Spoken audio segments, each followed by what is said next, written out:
bienvenidos a Marismas del Sueño en este pequeño capítulo especial que haremos a la memoria de August Derleth, que nace un 24 de febrero de 1909. Derleth fue un escritor y editor de literatura de misterio, de ciencia ficción, de horror.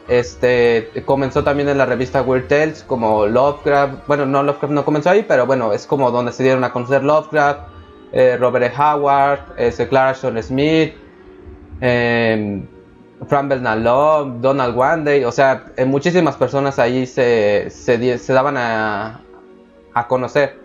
¿Qué tiene de interesante Derleth? Derleth formó parte de este círculo literario y también de creación literaria de escritores, que era el círculo de Lovecraft. De hecho, inclusive también tenía su nombre diferente dentro de las historias, que era el Conde Derleth. O bueno, algunos críticos mencionan que también Lovecraft se basó en su personalidad para el estudiante que acompaña al geólogo en las montañas de la locura. Ahorita no recuerdo el nombre. Pero ¿qué más hizo de importante? Pues en pocas palabras a él le debemos lo que ahorita se conocen como los mitos de Cthulhu, porque Lovecraft originalmente le llamaba Yoxotería. Otra cosa importante, él fundó la mítica editorial estadounidense Arkham House, que la hizo para realmente recuperar la obra de Lovecraft y recuperar la obra de muchas personas y darle un lugar editorial a muchas personas, a muchos autores nuevos. Bueno, o sea, como editor creo que hizo muchísimo más de lo que llegó a hacer como autor. Exactamente, de hecho es un autor, digamos, a mi punto de vista muy particular, no tan destacado. Como editor fue muy bueno y en eso lo reconozco muchísimo. De hecho, creo que él es el creador de los mitos de Cthulhu como tal, ya que les da forma de manera final, establece bien ya la cosmogonía como debe de ser, y también, y muy importante, con el Arkham House hizo mucho por varios de los escritores que estaban dentro del círculo de Lovecraft. Sin embargo, pues había, como en todo lugar, problemas, dificultades. De hecho, tuvo muchos encontronazos, aunque él trataba de ser lo más objetivo posible con muchos de estos autores, por cuestiones de los derechos, de dónde se iba a publicar y demás. De hecho, Robert Bloch le llega a quitar a él derechos, porque todos buscaban pues sacar un poco más de dinero de sus obras, y realmente pues no eran muy reconocidos en la época. Fue mucho luchar. Hay un libro donde se habla de los mitos de Cthulhu, y ahí se habla un poco más, se trata un poco más de cómo fue, digamos, la carrera de cada uno de ellos, y fue bastante difícil. Y Derleth, la verdad, hizo mucho por muchas personas, trató de ser lo más justo posible. No iba a ser perfecto como nada en esta vida, pero, por ejemplo, a él le debemos que un joven Ramsey Campbell entrara a este círculo habiendo ya muerto Lovecraft. Él lo animó también, no solo que siguiera el camino de los escritos de Lovecraft, que mucha gente hacía eso, quería escribir al modo de Lovecraft, sino que él ya tratara de trabajar como su propio estilo, lo cual vimos pues cayó en muy buena, digamos, fue una semilla que cayó en muy buen lugar, y de ahí floreció muchísimo del talento de Ramsey Campbell. Él tiene varios cuentos, y también continuó con una tradición que era hacer colaboraciones con Lovecraft. De hecho, estas colaboraciones entre comillas, porque se publicaron ya muchas veces cuando Lovecraft había muerto. Ahí se nota mucho la diferencia de estilo, y que es más, la verdad, Derleth terminando los cuentos o haciéndolos a su manera de lo que Lovecraft lo hubiera querido. De hecho, Lovecraft era difícil para que diera halagos, y Derleth no le daba muchos que digamos. O sea, lo consideraba su amigo, lo quería y todo, pero pues como que se daba cuenta de que no era tan buen escritor, y yo creo sinceramente que no le hubiera gustado muchísimos de los cambios que hizo. A él porque de estas colaboraciones pues en realidad eran como pequeños bosquejos de ideas nada más, y Derleth lo que hacía era pues exterminarlas. Sí, de hecho, por ejemplo, tenemos ahí entre ellas la Hermandad Negra, la Olla de las Brujas, también el metrónomo es de él, la tumba de Rillier, entre otras, donde se nota mucho que los finales son muy de Derlet. De hecho, Derlet mete esta idea del bien y el mal, que es una lucha entre los dioses arquetípicos que representarían el bien contra los dioses inmortales, los dioses los primigenios, que sería Tulu y todos su corte de dioses espantosos venidos del más allá, cosa que Lovecraft no le hubiera gustado nada. Metía cuestiones sexuales que también Lovecraft hubiera, creo yo, detestado completamente, porque para él eso no tenía razón de ser más que, por ejemplo, en el caso de Charles Dexter Ward. O sea, un personaje se casa porque pues necesitaba tener un hijo y no había como otra manera. Entonces pero no le daba estaba que fuera un hijo de su sangre y no le daba importancia, pero bueno, para que se cumpliera lo que se debía cumplir de un hechizo, pues así tenía que ser. No le daba importancia. Y Derlet sí, de hecho en Derlet hay escenas sexuales, por ejemplo en la tumba de Rillier, donde incluso los personajes tienen un hijo, pero se nota ahí una sensualidad, entre otras cosas. Yo eso sí creo que se sobrepasó un poco. En cuanto a él como escritor, pues tenemos cuentos como El Metrónomo, también tiene por ahí varias historias donde retoma alguno de los mitos, y es de la que vamos a hablar ahora, que es Itakua. Para mi gusto, el mejor de sus cuentos, precisamente porque abandona como muchas de sus ideas que él tiene sobre el bien y el mal, y en realidad pues se va como más a la vertiente de estos seres elementales. De hecho retoma el mito del Wendigo de Blackwood para hacer su propia versión, pero está muy muy emparentado con este ser de este otro escritor.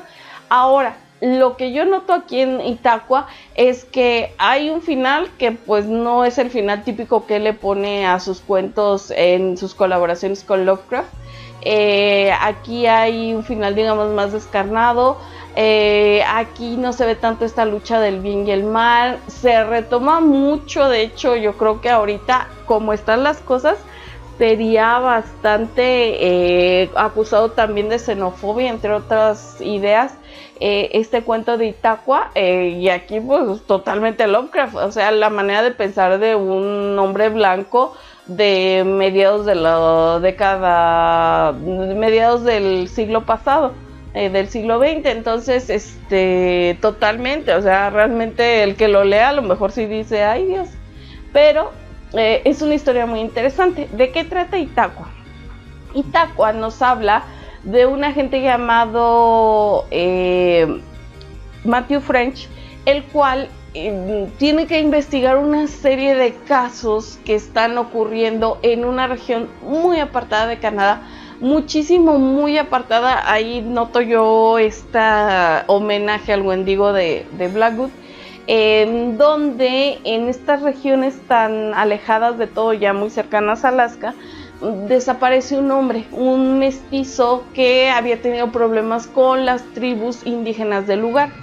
Al investigar este hombre, este policía montado, lo que ocurre, pues resulta que hay un ser al cual le ofrecen sacrificios de niños y también de sus enemigos, que en este caso este hombre que desapareció sería un enemigo de estos pueblos.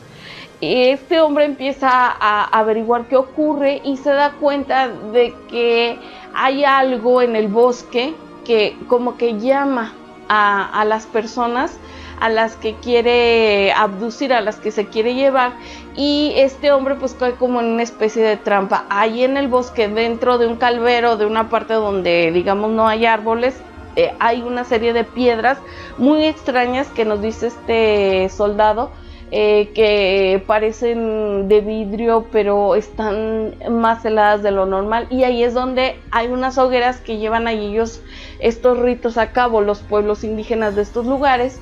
Y ocurre que este hombre se enfrenta a la tradición de estas personas, pero con menosprecio, digamos, pensando que le hacen estas cosas a propósito, pues para vengarse de este hombre, pero como que por su mente no pasa nunca lo sobrenatural, y se nota por la manera en que lo narra que él está acostumbrado a andar en el bosque a muy altas horas de la noche, que está muy familiarizado con estos lugares tan recónditos, tan escondidos en la naturaleza, y sin embargo ese día que él va a ver, ya se le hace tarde, va a ver los altares y va a ver los restos de fogatas, logra ver algo como una especie de neblina entre verdosa y azul, que tiene unos ojos rojos brillantes. Entonces piensa que es toda una alucinación. Están tan cerca ya del círculo polar que hay las auroras boreales y todos estos como juegos de luces y demás son muy comunes para ellos, y piensa por un momento que eso fue, pero en realidad tiene un miedo atroz y siente que algo le habla, que regrese a ese lugar. Él logra escapar y conoce a un padre que es el que le cuenta que estos pequeños niños desaparecen y que él ha llevado pues como una especie de investigación, y le comunica a este muchacho lo que ha averiguado, y también el muchacho le dice que las veces que se ha reportado que un niño se pierde, siempre le dice que regresan, y le cuenta el padre que no, que en realidad eso dicen los padres, pero que los niños no regresan, o si regresan, regresan muertos, porque hay una particularidad: encuentran los cuerpos que se han llevado, la gente que se han llevado, aunque estén vivos, acostados como bajo una nieve, la nieve más fina, que parece casi como si fuera un plumaje que los está cubriendo, y están helados, pero de una forma que va más allá, digamos, de la razón, aunque estén vivos. Entonces, pues todo esto va a el muchacho, este policía French, conociendo la leyenda de Itaqua, que es el ser que camina en el viento, y que le dicen que es imposible no verlo sin adorarlo, y que aquel que lo hace, pues la muerte le está casi asegurada. Este muchacho, pues la verdad, se enfrenta con un tono totalmente científico y demás a estos fenómenos, y vemos cómo va aumentando sus pistas, averiguando qué sucede, y cómo todo esto lo conocemos por un informe que dejó, y su superior averigua qué es lo que estaba pasando y se apersona aquí también en este lugar, y cómo acaba la historia de estas personas. Un cuento muy interesante, de verdad, muy bien hecho, no hay desperdicio, te va llevando la acción, no pierde, digamos, el tiempo en romances banales, ni en luchas del bien y el mal, ni nada. O sea, realmente te va a la historia, te lo presenta como este fenómeno cruel y descarnado de este ser que se lleva a la gente, y que tal vez, pues como el Wendigo de Blackwood, no la devora, pero sí, digamos, sí acaba con su espíritu, y pues al final mueren. Entonces está bien interesante. La parte que yo les decía que a lo mejor dirían que la xenofobia y todo este problema, pues es la relación con los indígenas de este lugar. Se nota mucho cómo el hombre blanco llegó, los dominó, cómo vivían en estos lugares, tal vez no igual que en las reservas, pero hacían con ellos lo que querían, los movían a otros lugares sin importarle que ellos fueran parte de ese lugar. Era así como, me los mueves para el sur, me los mueves para el norte, el noroeste. O sea, realmente se ve esta mirada fría y deshumanizadora del conquistador blanco. A lo mejor a algunos les puede chocar, pero recuerden, por favor, no, ni es justo ni es lo adecuado juzgar con los ojos de este momento ciertas cuestiones estéticas y literarias del pasado, porque así fueron hechas y ese era el mundo en esa manera. Si quieres criticar el mundo como de esa manera, hazlo, pero en realidad no te puedes poner ojos de inquisidor ahora en este momento y decir, es que todo lo que hicieron estaba mal, es que hay que limpiar los libros, es que entonces lo que estás haciendo es censurarlos. Ajá, sí, pues como tal, a final de cuentas, censurar y cambiar cosas de un pasado según para proteger ciertas sensibilidades es fascismo. O sea, le quieras poner otras palabras, pero es fascismo. O sea, prácticamente estás determinando lo que la gente debe ver.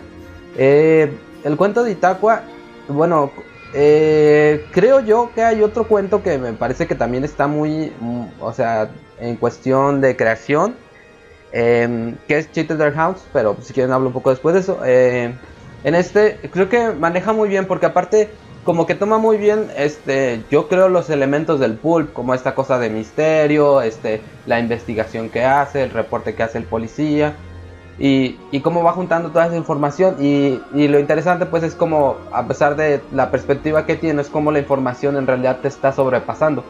Y esa información, al terminar sobrepasándolos, o sea, te das cuenta de que es esa cosa que tú piensas que no existe, porque a final de cuentas la visión del policía es esta visión como de la ciudad, de la racionalidad y de todo esto, pero al enfrentarse contra la naturaleza, que en realidad Itaqua también representa eso, o sea, representa la fuerza de la naturaleza bruta. De hecho, si no me equivoco, en alguna parte hablan de que el dios elemental, o sea, el elemental de la naturaleza. Sí, así es. Entonces, pues, o sea, lo que siempre pasa, que realmente es como muy común, pero porque también a nivel metafórico y a nivel de literatura de horror funciona muy bien, es que en realidad te ves sobrepasado y que no hay forma de, o sea, realmente tú contra la naturaleza no puedes. Sí, y de hecho, pues no, nadie puede, o sea, podemos ahora disfrazarla con ideas tal vez mezcladas un poco con el New Age, de que todos somos uno con el universo y la naturaleza es mi amiga, mi hermana, me ama y demás, pero es peligrosa, es incontrolable, es amoral. Entonces puedes esperar cualquier cosa, no puedes humanizarla o antropomorfizarla totalmente, o sea, puedes pensar a lo mejor pues sí, no ataco a la naturaleza, pero en el fondo pues sabes que es algo que te va a beneficiar a ti, pero realmente decir soy uno y aquí todo voy a estar en paz y no me va a pasar nada, creo yo que es una visión muy ingenua, y este cuento pues también nos lo muestra aquí. Y muy bien hecho, a mí me gustó mucho. Tiene razón Omar, Cheater House, no lo tenía aquí en la mente, también es muy buen cuento. De hecho, el metrónomo también, creo que cuando él no se basaba tanto en los mitos de Tulu o en continuar estos bosquejos de Lovecraft, que al fin y al cabo pues los continuó a su manera y creo yo con resultados no muy buenos. Cuando él exploraba su verdadero estilo, pues le quedaba bastante bien, pero cuando hacía estas continuaciones, colaboraciones, no era tanto. De hecho, creo que también algo que me agrada mucho de Itaqua es que mantiene esta idea de Lovecraft de el protagonista que se lanza hacia esto de manera hasta cierto punto ingenua, creyendo que pues va a averiguar y demás, y como termina la parte epistolar donde ya era todo el informe y ya nos estamos enterando a través de él, como el universo, este horror cósmico sobrepasa al ser humano, aunque sea lo más racional y centrado posible. Creo que por eso me agrada bastante Itaqua. Sí, es que de hecho yo creo que ese es un problema en realidad con muchos escritores que quieren imitar a Lovecraft, pero no lo entienden completamente, entonces como que se queda mucho en la parte de fanboy, y creo que eso les pasa mucho. O sea, creo que hay escritores que lo han sabido hacer bien, pero bueno, al menos de lo que yo he leído también son pocos. Y bueno, también hay otro cuento, y ahorita no me acuerdo, es que en inglés se llamaba Snowdrifting, o sea, sería nieve a la deriva, pero creo que lo tradujeron como Entre la nieve, que es un cuento de vampirismo, que también está muy interesante, que se quedan en una casa encerrados, porque en esa casa cuando era el invierno no había forma de salir por no sé cuánto tiempo. Y la de Cheater House es una historia de casas encantadas, entonces también está muy interesante. Sí, aquí la casa literalmente hace lo que ella desea con los personas o con los seres que no le agradan. En el metrónomo nos habla sobre una madrastra que pues no sé si provoca, pero deja morir al hijo de su predecesora, es decir, la madre verdadera de este niño murió, ella se hizo cargo de él porque se casó con el padre y en un accidente supuesto deja morir al niño porque lo odia, porque le recuerda a la madre y demás. O sea, esta idea de si era hijo de ella, pues lo odio y demás. Y el niño tenía un metrónomo y a través de ese metrónomo se lleva a cabo una venganza perfecta de parte tal vez tanto del niño como de la madre, porque la madre obviamente pues hubiera querido proteger a su hijo y no pudo hacerlo. Entonces pues sí tiene cosas interesantes, repito, creo yo desde la parte cuando él ya se aleja ya un poco más de la influencia, de la sombra, de lo que ustedes quieran llamarle de Lovecraft. Obviamente no va a ser tan bueno como Lovecraft, pero pues a sus limitaciones o como él lo desarrolla no era malo.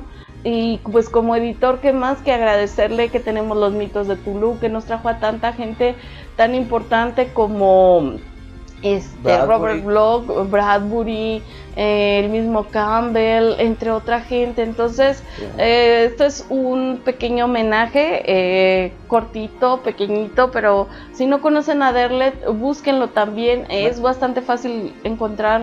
Bueno, también creo que hay una novela, ahorita no me acuerdo, pero creo que también como que se basa en un bosquejo de Lovecraft y la escribe, creo que es la del ser en el umbral.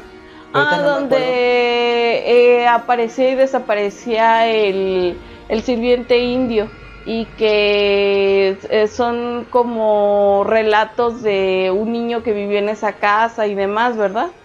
¿Sería esa? Sí, pero esa también es de los mitos y esa también creo que sí la supo llevar también. Esa la supo llevar un poquito más. Bueno, pues, o sea... Sí, o sea, todo es cuestión de buscarle. O sea, realmente ahí búsquele, porque por ejemplo yo una vez leí un cuento, no me acuerdo ahorita, creo que se llamaba El Piano, que era como de fantasmas, pero era malo, pero malo con ganas. Entonces, pues sí, o sea, realmente busquen. Sí, nosotros les recomendamos de verdad, si quieren conocer a Derlet, igual pueden leerlo, repetimos sus colaboraciones, La olla de las brujas, La tumba de Rillier, La hermandad negra, entre otras. Pero si les interesa más como esto que les estamos platicando, pues está este cuento que es Itaqua, está el metrónomo, Chitterton House, que es creo que era el visitante en el umbral. No me acuerdo. Sí, algo así era en el umbral, ahorita yo tampoco recuerdo el nombre. Es como un homenaje a alguno de los cuentos de Lovecraft. Son muy buenos, de hecho les comentamos, es bastante sencillo por cuestiones ya de que ya los derechos ya prescribieron encontrarlo, y es un autor interesante y a lo mejor buscándolo más pues pueden ver cómo él ayudó a la formación de los mitos, cómo apoyó y trató siempre pues de rescatar este legado de Lovecraft, que pues entre muchos se peleaban ya que lo heredó muchas veces, pero Derlet creo yo fue el más avesado, el más centrado en cómo debían de ser las cosas, y gracias a él tenemos este mundo tan maravilloso. Sí, aparte que lo hizo realmente por todo lo que se habla de todos los autores, o sea, realmente él lo hacía como por gusto y porque los libros sobrevivieran, pues, o sea, porque no es tanto por ganancia, aunque Bloch lo criticó por eso y le decís que tú no quieres que yo gane más y demás. No, en verdad no, lo hacía por mucho cariño hacia Lovecraft, que lo quiso mucho. Lovecraft era una persona muy dual, para la gente de su comunidad era un hombre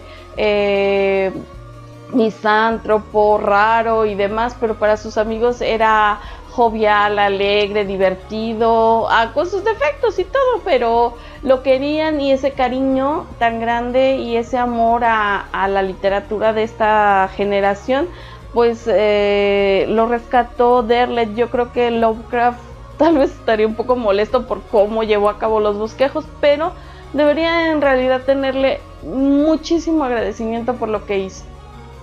Sí, y pues bueno, con esto cerraríamos pequeño homenaje y recordatorio de Derlet. Díganos qué han leído de Derlet, qué les gusta, qué cuentos les gusta de Derlet, o qué piensan de sus cuentos en los mitos de Tulu. Y pues eso sería todo, nos veríamos la siguiente. Hasta luego.